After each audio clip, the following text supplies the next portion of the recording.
میرے پیارے آقا صلی اللہ تعالی علیہ وسلم کے پیارے دیوانوں، اب ہم کیا دعا کر رہے ہیں؟ ربنا لا تزغ قلوبنا بعد اذ ہدیتنا، مولا جو تو نے ہم کو ہدایت عطا فرمائی۔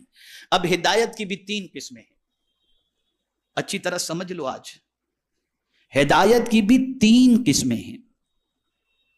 میرے پیارے آقا صلی اللہ علیہ وسلم کے پیارے دیوانوں، ایک ہے ایمان کی ہدایت، کہ اے میرے کریم جو تو نے ایمان کی دولت ہمیں عطا فرمائی،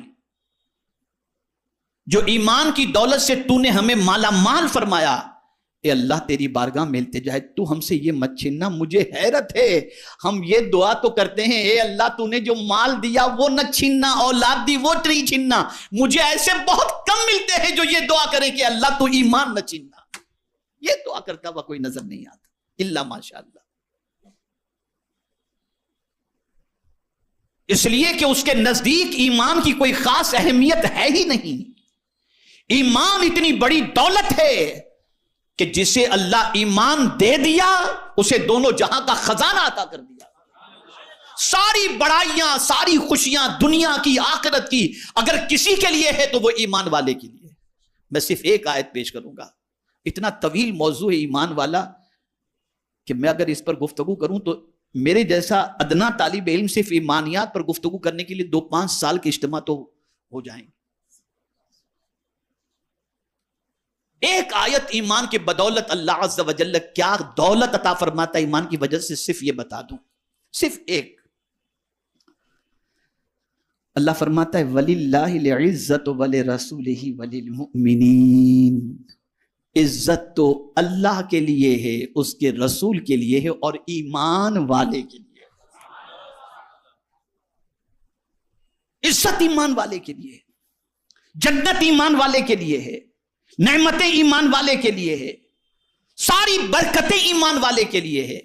لیکن یہ بھی سمجھنا پڑے گا کہ جو اصطلاح شریعت میں ایمان کی تعریف کی گئی اس میں تو ہم فٹ ہو سکتے ہیں، لیکن کامل مومن کے اعتبار سے ہم ایمان والے کی فہرست کے اندر پورے اتر پاتے ہیں کہ نہیں، یہ ایک سوال موجود ہے۔ تو اللہ کی بارگاہ میں جہاں یہ دعا کرتے ہو کہ اے اللہ مجھے دی ہوئی دولت نہ چھیننا، میری اولاد مجھ سے نہ چھیننا، میری شہرت مجھ سے نہ چھیننا، وہیں سب سے اہم دعا یہ کرو کہ اے اللہ تو نے جو ایمان کی دولت دی ہے یہ ایمان کی دولت ہم سے کبھی نہ چھیننا۔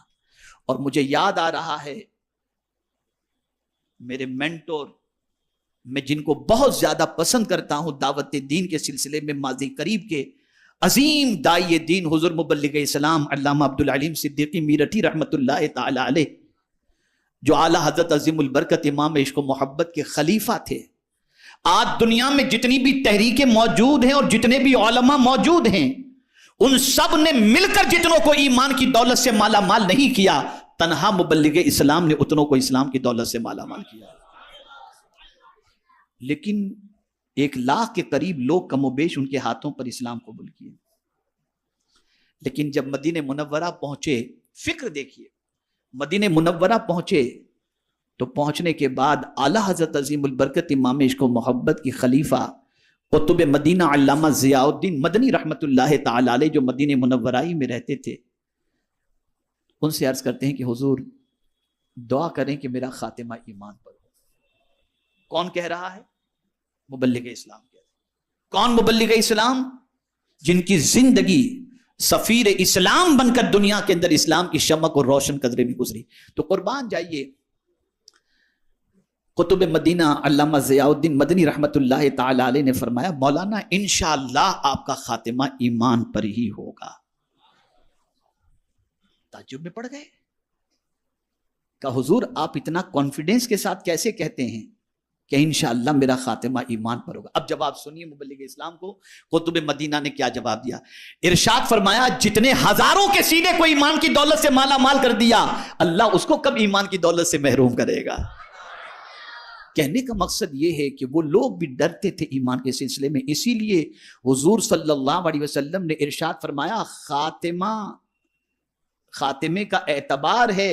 پوری زندگی آدمی مومن ہو کر کے گزارے, ڈر ہے کہ کہیں اس کا خاتمہ ایمان پر نہ ہو, اور ہو سکتا ہے پوری زندگی کفر میں کوئی گزارے اور مرنے سے پہلے اسے ایمان کی دولت نصیب ہو جائے. تو ہمیشہ اس بات کی فکر رکھنی چاہیے کہ اللہ ہمارا خاتمہ ایمان پر فرمائے.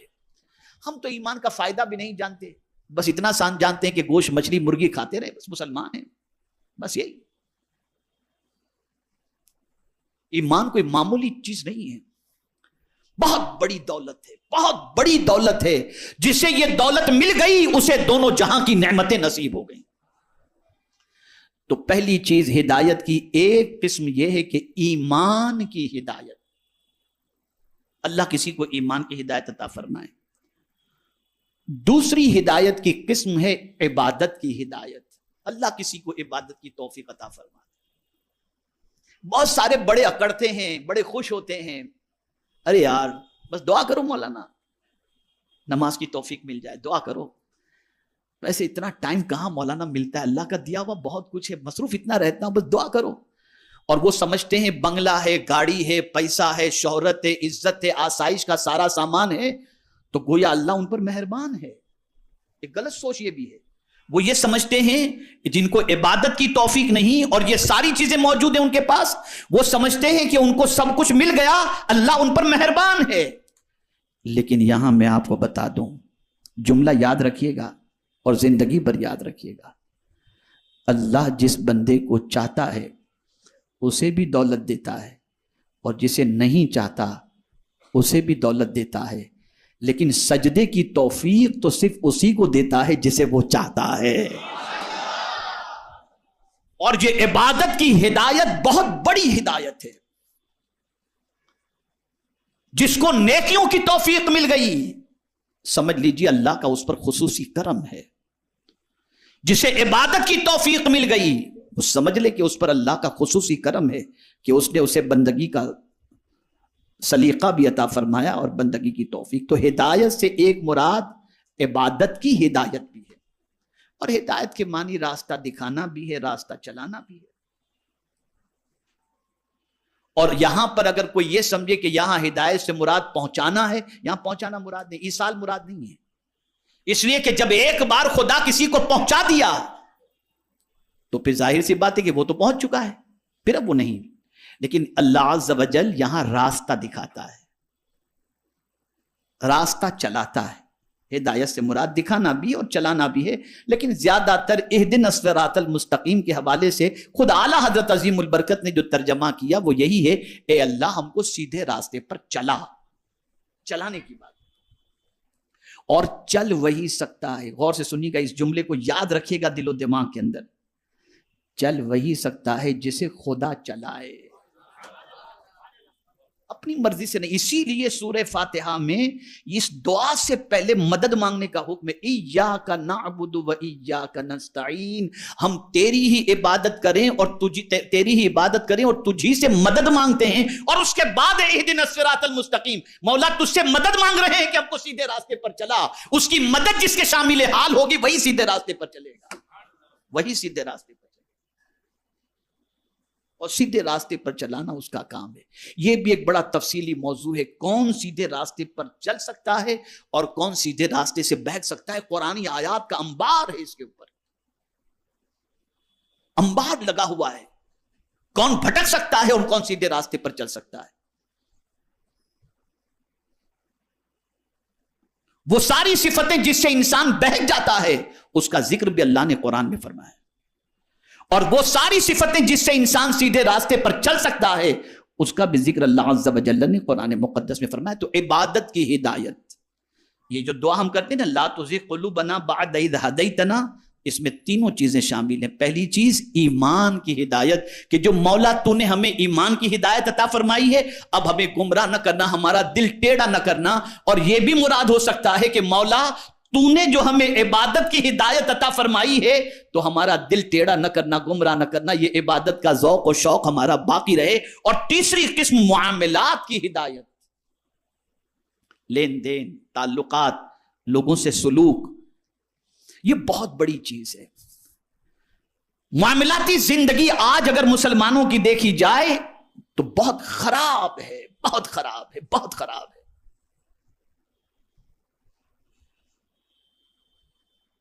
اس لیے فاروق اعظم رضی اللہ تعالیٰ عنہ فرماتے تھے کہ کسی انسان کو پہچاننے کے لیے صوم و صلاۃ کو نہیں، معاملات کو دیکھو کہ معاملات میں وہ کیسا ہے۔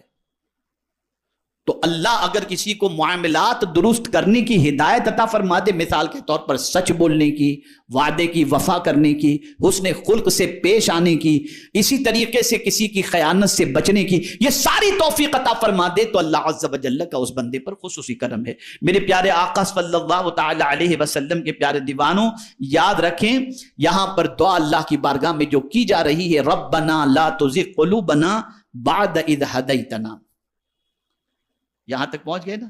اے اللہ، اے ہمارے پالنے والے، اے ہمارے رب، دل ٹیڑے نہ کر بعد اس کے کہ تو نے ہمیں ہدایت دی۔ اور پھر کیا دعا کی جاتی ہے؟ وَهَبْ لَنَا مِن لَدُنْكَ رَحْمَةً، اور ہمیں اپنے پاس سے رحمت، اور ہمیں اپنے پاس سے رحمت عطا فرما۔ مراد یہ ہب لنا، ہبا، ہبا کے معنی کیا ہوتا ہے؟ دینا، گفٹ کے معنی میں ہوتا ہے، کسی کو دے دینا۔ دینے کے دو طریقے ہیں یا تین طریقے ہیں۔ کوئی پیسہ دے، آپ اس کے عوض میں کوئی چیز دیں، سمجھ رہے ہیں نا میری بات؟ کوئی پیسہ دے، اس کے عوض میں کوئی چیز آپ دیں، یہ بیع و شرع کے معاملے میں ہو گیا، لینا دینا، لے بھی رہے ہیں دے بھی رہے ہیں۔ لیکن ہیبا کے معنی کیا ہوتا ہے جانتے ہیں؟ ہیبا کے معنی یہ ہوتا ہے بغیر معاوضے کے کچھ دینا، لینا کچھ بھی نہیں، بغیر کسی معاوضے کے دینا۔ تو بندہ اللہ سے کہہ رہا ہے ربنا ہب لنا من لدنک رحمہ، ہمیں رحمت عطا فرما بغیر معاوضے کے، اس لیے کہ تو رحمان و رحیم ہے۔ اور ایک رحمت بغیر مانگے تھوڑی اس نے دی ہے۔ پانی ہم نے نہیں مانگا بغیر، آسمان ہم نے نہیں مانگا بغیر تقاضے کے، اور ہم سے معاوضہ۔ آپ سوچئے نا، سانس بھی تو رحمت ہے نا، لیتا ہے کچھ پیسہ اللہ ہم سے؟ یہ اللہ عز و جل سے ہم یہ کہہ رہے ہیں کہ مولا ہمیں عطا فرما، دے دے۔ میرے پیارے آقا صلی اللہ تعالی علیہ وسلم کے پیارے دیوانوں، ہمیشہ دعا کے اندر اس چیز کو آپ قرآن کے اس پہلو سے دیکھیں گے۔ مغفرت کی دعا کی گئی تو یہ کہا گیا اللہم رب اغفر وارحم وانت خیر الراحمین، رحم مانگا گیا تو خیر الراحمین، مغفرت مانگی گئی تو غفار الذنوب۔ اس طریقے سے جب عیب پوشی کی بات ہوئی تو لفظ ستار کا، تو یہاں جب کہا جا رہا ہے وَهَبْ لَنَا مِن لَدُنْكَ رَحْمَةً، اور ہمیں اپنے پاس سے رحمت، تو اب یہ جب تم رحمت مانگ رہے ہو تو اب مانگنے کے ساتھ اس کو جب پکارو تو بہت دینے والے کی حیثیت سے پکارو، اِنَّكَ أَنْتَ الْوَهَّابُ، بے شک تو ہی بڑا دینے والا ہے، سب سے زیادہ، اور اگر بڑا کوئی دینے والا ہے تو مولا تو ہی ہے۔ وہاب کے معنی ہوتا ہے دینے والا، بہت دینے والا۔ اب اس میں آپ دیکھیں مبالغہ کس کو کہتے ہیں؟ مبالغہ کسے کہتے ہیں؟ ایک ہے لمٹ، ایک ہے ان لمٹ۔ بہت زیادہ کے لیے مبالغہ کا استعمال ہوتا ہے۔